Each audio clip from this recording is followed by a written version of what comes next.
합니다.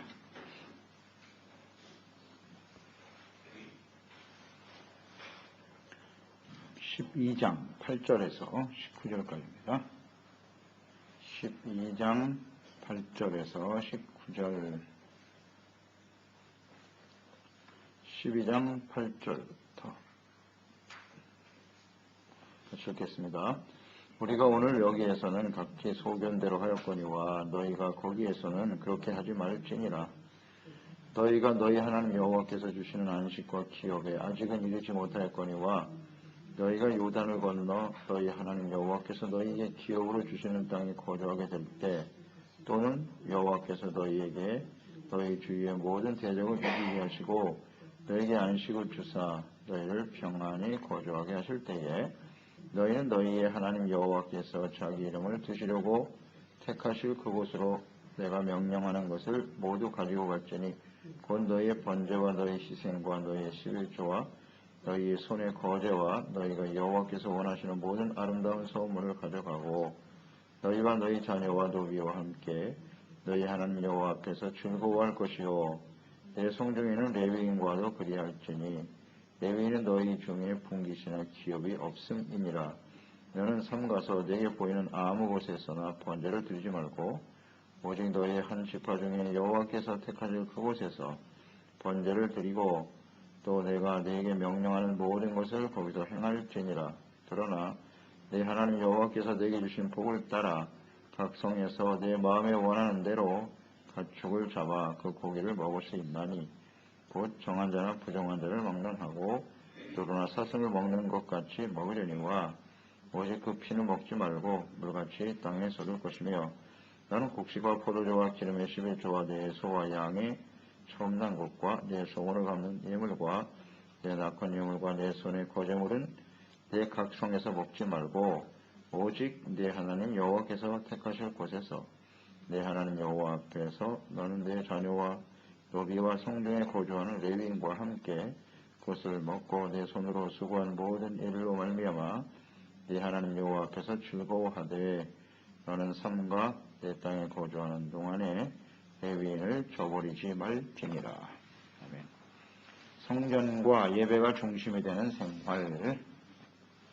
가나안 땅에 들어가서 이스라엘 백성들이 평생 지켜야 될 구체적인 일들이 무엇인가를 말씀하고 계시죠. 평생 지켜야 할 일. 우리가 하나님의 자녀와 백성들로서 살아가면서 반드시 지켜야 될 일이 있다. 그것은 먼저 이제 우상을 제거하라는 것이죠. 산당, 우상, 이것을 철저하게 제거시켜야 한다. 그러기 위해서는 하나님이 명하시는 거룩한 성소에서 하나님을 제사하고 예배하는 일, 이것을 반드시 지키라는 것입니다. 하나님이 정하신 장소에서, 하나님이 거하시는 그 성전에서 예배를 드려야 한다. 제사 드려라. 즉 이것은 성경과 제사가 그들의 삶의 중심이 되어야 한다는 뜻이에요. 이것이 바르게 세워지지 않으면 반드시 우상으로 흘러가게 되어 있습니다. 우상 숭배로 이어집니다. 그러니까 예배를 잘 드리지 못한다. 예배가 삶의 중심이 되지 못한다는 것은 이미 하나님께 등을 돌리고 있다는 뜻이에요. 거기에 여러 가지 이유를 붙이고 설명을 하는데 설명 필요 없습니다. 예배를 드리지 않는다는 얘기는 이미 우상을 향해 가고 있는 거예요. 간단합니다. 빛 아니면 어둠입니다. 거기에 자꾸 설명을 붙이려고 하면 안 돼요. 이런저런 이유를 붙이는데 그런 게 다 우상의 요소들이에요. 내 생각이 자꾸 들어가니까 문제거든요. 이걸 버려야 됩니다. 그래서 8절에 보면 여기서는 너희가 소견대로 했지, 내 소견대로 살았다 이거예요. 광야에 살아가는 동안 광야에서 이스라엘 백성들은 자기 생각이 옳은 대로 행했어요. 그것이 죄죠. 하나님의 백성은 하나님의 뜻대로 살아야지 자기의 생각이 옳은 대로 살면 안 되죠. 그건 아주 분명한 하나님의 명령이에요. 제 소견대로 살아서는 안 돼요. 이 땅에서는 그렇게 살아서 끊임없이 범죄했는데 하나님께서 그래도 오래 참아주셨다.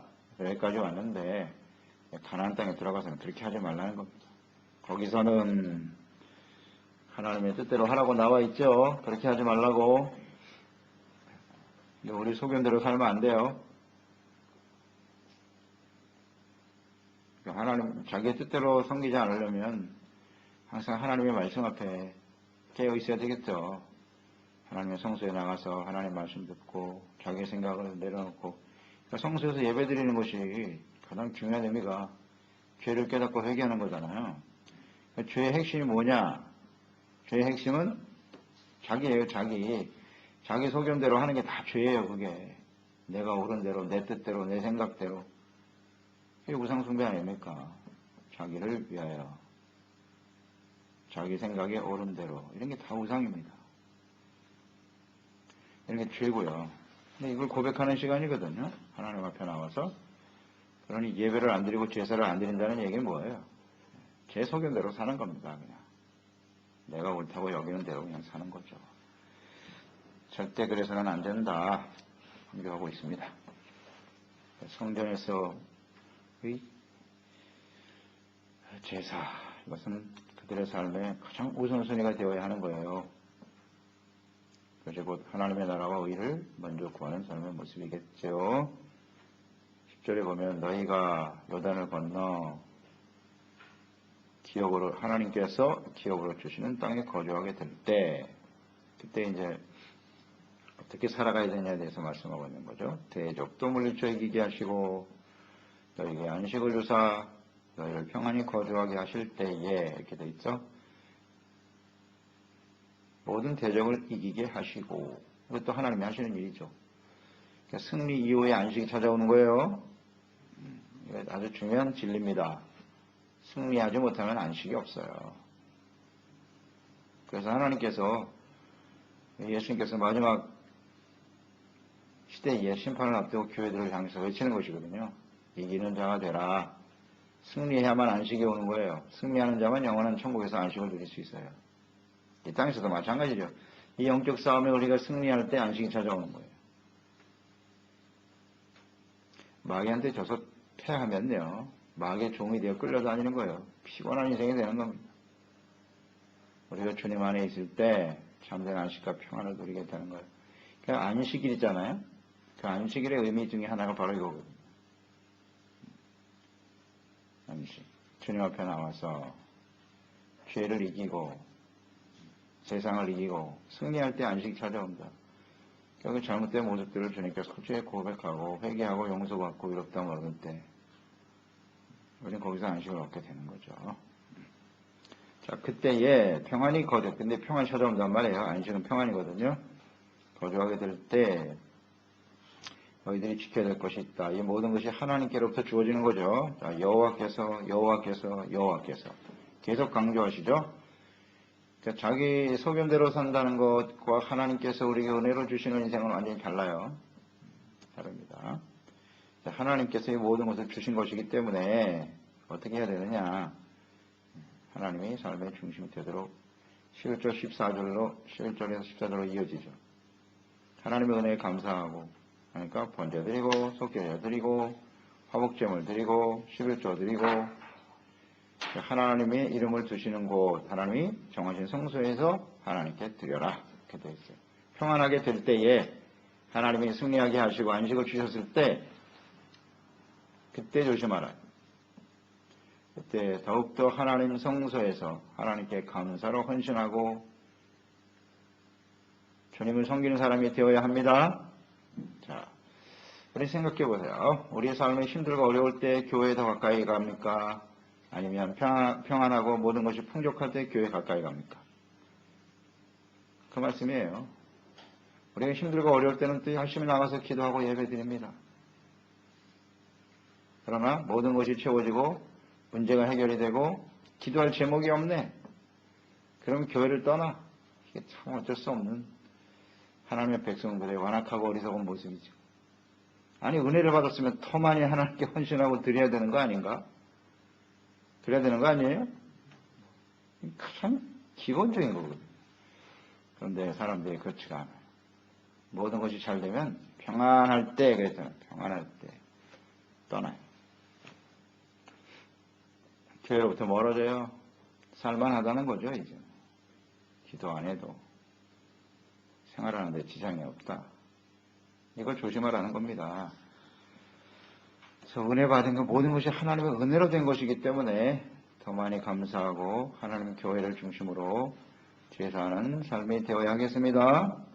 네, 드려라 그랬어요. 하나님께 번제, 속죄, 화목제물 이것이 이제 제사의 내용이잖아요. 계속해서 죄사함 받고 또 용서받은 은혜에 감사하여 하나님께 화목제물 드리고 11조를 드리고 이건 하나님의 것이기 때문에 하나님께 드려야 되고 11조는 레위인들이 하나님을 잘 섬기도록 하는데 아주 중요한 요소가 되는 거예요. 레위인이 없는 예배는 제사가 될 수 없어요. 그 제사 자체가 불가능해요. 그래서 너희 자녀와 함께 거기 강조하죠. 너희 자녀 도비도 포함되어 있고요. 너희 하나님 앞에서 즐거워하라. 다 같이 함께 즐거워하되 레위인과도 함께 그리하라. 그래서 제사로 하나님을 섬기는 중보자가 레위 사람들이잖아요. 레위인들에 대한 배려가 당연히 있어야 됐죠. 그래서 이 하나님을 예배하고 주님을 섬기는 것이 그들의 삶의 중심이 되어야 한다고 하셨는데 레위인에 대한 태도 이것은 곧 예배와 제사와 하나님께 대한 마음이 어떠한지를 알 수 있는 거예요. 하나님을 정말 사랑하고 하나님께 나가서 성전에서 예배드리고 주님을 섬기는 일을 정말 즐거워 기뻐하면 레위인들에 대한 태도가 달라지겠죠? 당연하지 않겠습니까? 레위인이 없으면 제사 자체가 불가능한데 이 레위인들에게 가장 잘하고 활성화됐던 그 시대가 어느 시대죠? 성경에 보면 다윗 시대죠. 다윗 시대. 다윗 시대 보세요. 레위인들이 그냥 얼마나 많은 레위인들을 참여시켜서 찬양대도 만들고 섬기며 헌신하는데 계속해서 지파대로 순서를 만들어서 말이죠. 돌아가면서 하나님께 나와 예배드리고 주님을 찬양하도록 했다고. 그때가 다윗 시대예요. 그러니까 흥하는 거예요. 그들에 대한 태도가 곧 하나님께 대한 마음이거든요. 하나님을 사랑하고 예배가 소중하고 성전이 너무나 소중하기 때문에 레위인들도 그렇게 활성화되는 거예요. 헌신하고. 이것을 잊지 말아야 돼요. 그 의미를 잘 생각해야 합니다. 그만큼 하나님을 사랑하고 예배가 중요하다는 걸 안다는 뜻이에요. 함께 즐거워하는 것입니다. 그래서 13절에 보면 너는 삼가서 내게 보이는 아무 곳에서나 번제를 드려서는 안 된다. 오직 너희 한 지파 중 여호와께서 택하실 그곳 예루살렘에서 이제 하나님이 택하실 곳은 번제를 드리고 내가 명령하는 모든 것을 거기서 행할지니라. 예루살렘에 성전이 세워지기까지 시간이 많이 걸렸죠. 원래 여기 하나님의 말씀을 보면 너희 지파 중에서 여호와께서 택하실 그곳 이미 하나님은 예루살렘을 마음속에 품고 계셨어요. 그렇죠? 그런데 예루살렘 성전이 언제 세워지냐면 언제 세워지죠? 예루살렘 성전이 언제 세워졌어요? 다윗이잖아요. 다윗 때 덮개가 옮겨오잖아요. 실로에서 덮개가 그때 옮겨온다고 예루살렘으로. 그 많은 시간을 보세요. 이미 하나님께서는 약속하셨어요. 가나안 땅에 들어가면 이미 그곳에 정하실 뜻을 갖고 계셨는데 그 중간에 무슨 시대가 찾아오는 거예요? 다윗이 있을 때까지 사사시대잖아요. 그 사사시대 그 오랜 시간 방황을 하는 거예요. 하나님이 이미 마음 중심에 갖고 계신데 참 안타깝네요. 그러니까 하나님 백성들이 이 말씀의 뜻을 바르게 순종하지 못하잖아요. 여호수아가 죽자마자 그냥 타락해가지고 우상을 향해 달려가니 이게 참. 그러니까 성소를 버렸다는 얘기예요. 예배를 버리고 성소를 버리고 사사시대가 끝난 후에 사무엘이 마지막 사사 아닙니까? 다음에 이제 사울 왕이 세워지고 그다음에 다윗 왕이 세워지는 거죠. 그 시간 동안 참 많은 시간이 지났다는 걸 생각해 보세요. 아무 곳에서나 번제나 예배를 드릴 수 없다라는 사실. 그래서 우리는 하나님이 정하신 거룩한 성소에서 주님을 섬기는 것이 맞습니다. 사사시대의 특징이 뭐라고요? 각각 자기가 옳은 대로 제 소견대로 사는 거거든요. 여기 8절에도 강조하잖아요. 절대로 거기서는 내 소견대로 살아서는 안 된다 그러잖아요. 근데 자기 멋대로 예배하고 산당 지어놓고 뭐 교회 꼭 나가야 되나? 네, 이런 식이죠. 굉장히 위험한 생각이죠. 그런 생각을 갖게 되기 때문에 사사시대가 찾아오는 거예요. 사사시대. 우상을 향해서 달려가는 것이고요. 이 중요한 영적인 사실을 모르네. 하나님 백성들이. 오늘날도 그런 사람들 많잖아요. 교회에 꼭 가야 될 필요는 없다. 성경을 참 모르는 거죠. 하나님의 뜻을 전혀 이해하지 못하고 있어요. 성소에서만 주님을 섬기도록 하셨습니다. 그 다음 15절 16절에 보면 그 말씀이 하나님께서 내게 주신 복을 따라 그랬어요. 각 성에서 내 마음에 원하는 대로 가축을 잡아 그 고기를 먹을 수 있다. 이렇게 말씀하셨나요? 자, 이 말씀은 레위기의 말씀과 배치됩니다. 좀 달라요. 레위기에는 광야에 있을 때 하나님께서 하신 말씀은 모든 고기는 어디서 잡아야 돼요? 회막 안에서 잡도록 돼 있어요. 밖에서 잡으면 안 된다 그랬어요. 레위기에서는. 그리고 그 피와 기름은 번제단에 드리고 그 다음에 그 고기를 먹도록 했습니다. 밖에서는 먹지 말라 그랬어요. 그런데 15절 말씀, 16절 말씀은 좀 다르네요.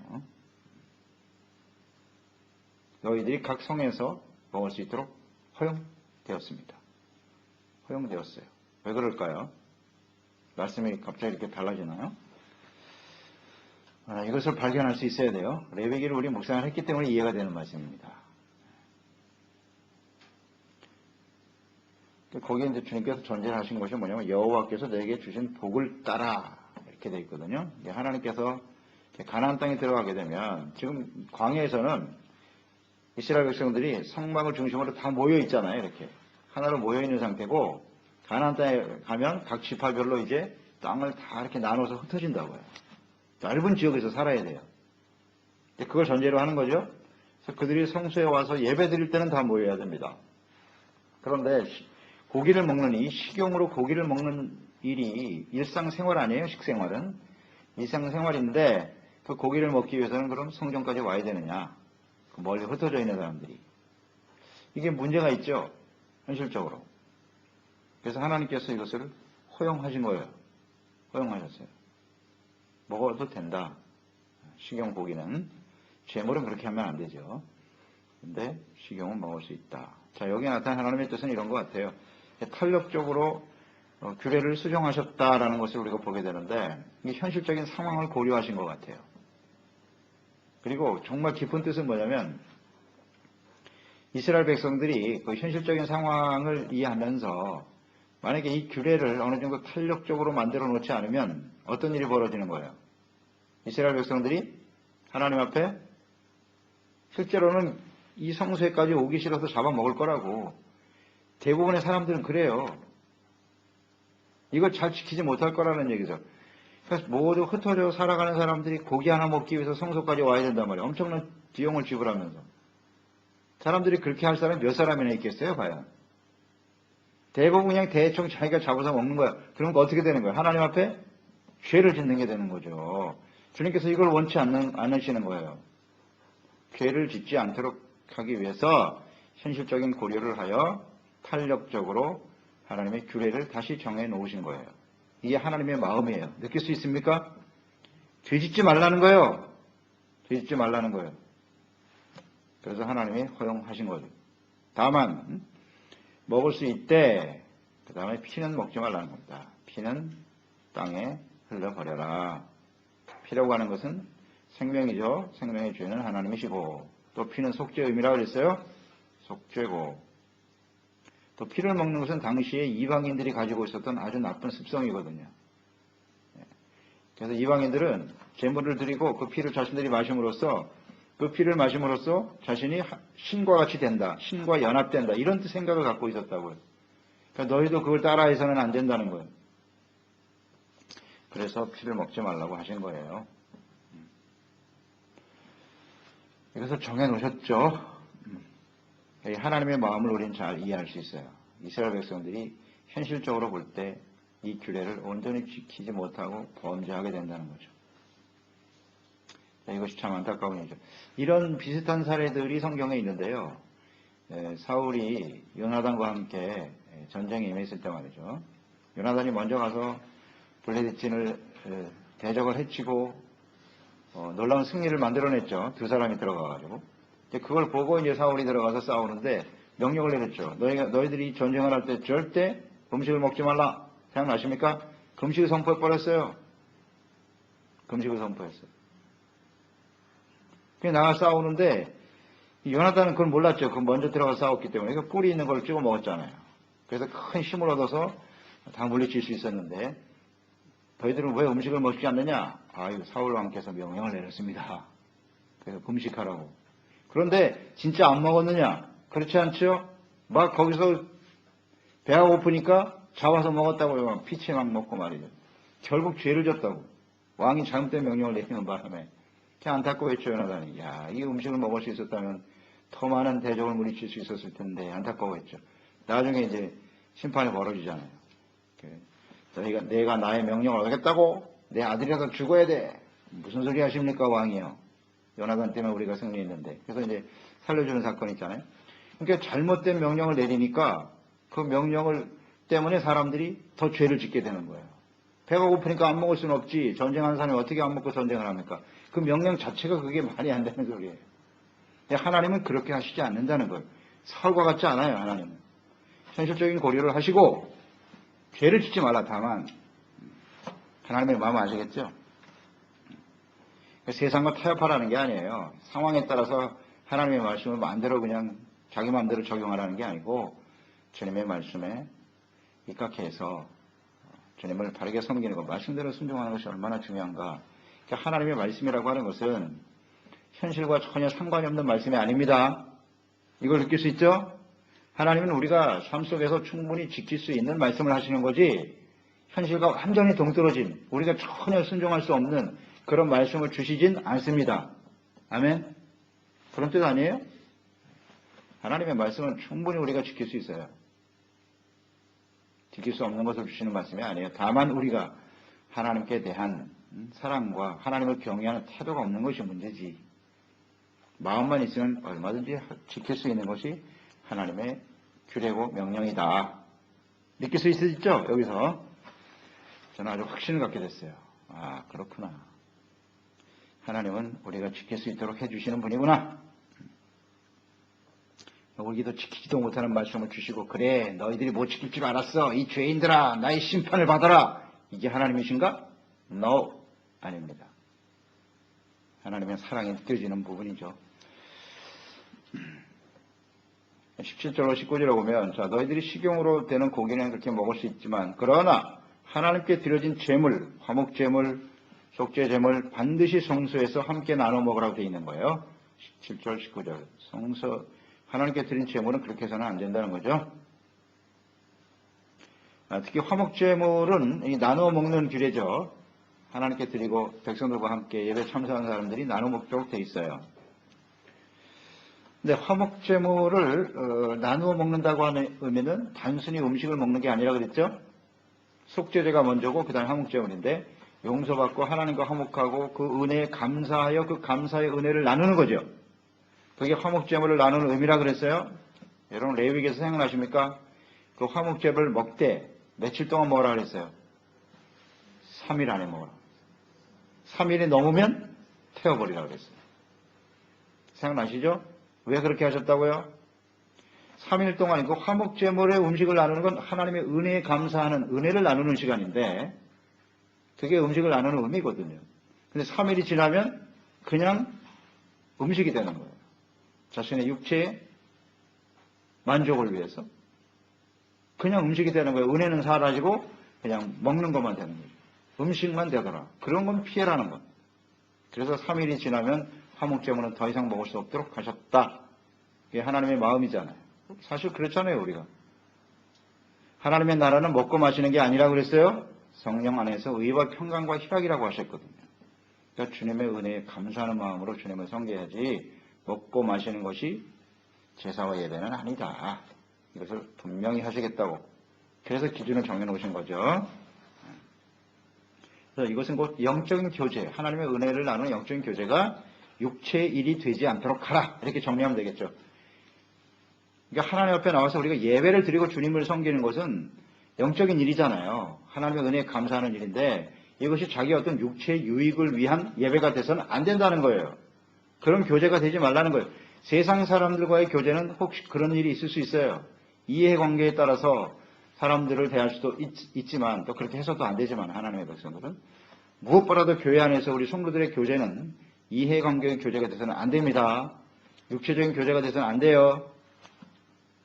나에게 유익이 있으니까 하고 유익이 없으면 버리고 그렇게 하지 말라는 거예요. 그런 뜻이죠. 그래서 마지막 19절에 삼가 뭘 삼가야 됩니까? 가나안 땅에 거주하는 동안 레위인들을 버리지 말아라.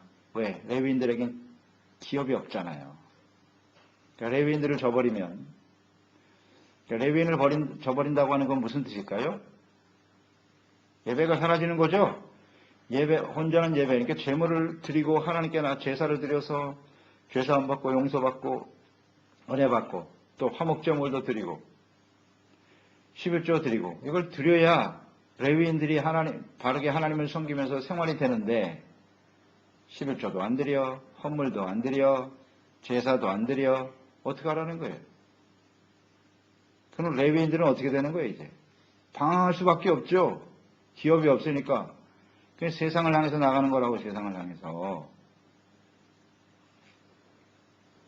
이게 사사시대의 원인이죠. 자, 오늘 이제 정리해보죠. 전체적으로. 하나님의 이제 가나안 땅에 이스라엘 백성들이 들어가서 평생 지켜야 될 규례가 바로 이와 같은 것인데, 왜 사사시대가 왔느냐. 사사시대의 원인 두 가지. 하나는 각기 제소견, 특징. 제소견대로 했다는 것이고, 또 하나는 제사장들의 타락과 방황이에요. 당연하죠. 제사를 안 드리고 예배를 안 드리는데 레위인들이 어떻게 생활이 됩니까? 이게 원인이고 결과예요. 이제 같이 중요한 하나의 요인이 되었어요. 서로 뗄래야 뗄 수 없는 상태인데. 그러니까 예배가 사라지고 레위인이 방황하니까 이스라엘은 어떻게 되는 거예요? 하나님의 심판이 바로 내려오는 거죠. 중보자가 사라지고 예배가 사라졌는데 성전이 사라지고. 그러니까 맨날 이방인들에게 짓밟히는 거예요. 그냥 무시당하고 멸시당하고. 아시겠죠? 이것을 우리는 의미를 잘 이해하고 우리가 주님을 바르게 섬겨야 돼요. 우리가 제사가 사라지고 예배가 사라지고 하나님께 헌신하지 않고 그렇게 되면 어떻게 되겠어요? 자기 자신은 잘 먹고 잘 산다고 생각하겠지. 그러나 그 결과가 얼마나 참담하다는 사실을 알아야죠. 그게 바로 이 말씀에 나타난 하나님의 뜻이고 이스라엘의 역사로 나타난 하나님의 뜻이에요. 이런 거 교훈을 얻어야죠. 교훈을 얻어야죠. 레위인들을 저버리지 말아라. 그들을 무시하고 멸시하는 태도는 곧 하나님과 성소와 예배를 무시하는 행동입니다. 가까이 안 해요. 상관없다. 그들이 굶어 죽든 말든 나와 무슨 상관이야? 나만 잘 살면 되지. 신경 안 써요. 이게 바로 하나님께 대한 태도거든요. 지극히 이기적인. 그것이 과연 하나님의 백성의 모습이 하느냐. 그래서는 안 된다고 지금 강조하고 있는 거잖아요. 근데 이 말씀이 현실이 되고 말았네. 현실이 되고 말았어요. 그래서 이걸 우린 조심해야 됩니다. 언제나 하나님, 성소, 또 제사, 이것이 우리의 삶의 중심이 되도록 해야겠습니다. 기도하겠습니다. 하나님 아버지, 오늘도 주님의 말씀을 듣습니다. 가나안 땅에서 하나님이 승리를 주시고 안식을 주시고 평안을 주실 때 하나님의 백성들이 정말 중요시 여겨야 될 것은 그것이 자신의 능력으로 된 것이 아니고 하나님의 은혜로 된 것이기 때문에 그 은혜에 감사하고 또 하나님의 거룩한 백성답게 살아갈 수 있도록 제사를 소중히 여기고 또 제사를 위해서 헌신하는 레위인들과 함께 즐거워하며 화목하며 기쁨으로 주님을 섬기는 이 삶이 매우 중요하다고 강조하고 있습니다. 역시 우리에게 주시는 말씀이죠. 구원받은 이후에 우리는 언제나 교회 중심, 예배가 중심이 되게 하시고 하나님 앞에 기쁨으로 헌신하고 드려짐으로써 하나님이 주시는 은혜와 축복을 함께 누리며 나누고 증거하는 복된 삶이 될 수 있도록 도와주옵소서. 예수님의 이름으로 기도드리옵나이다.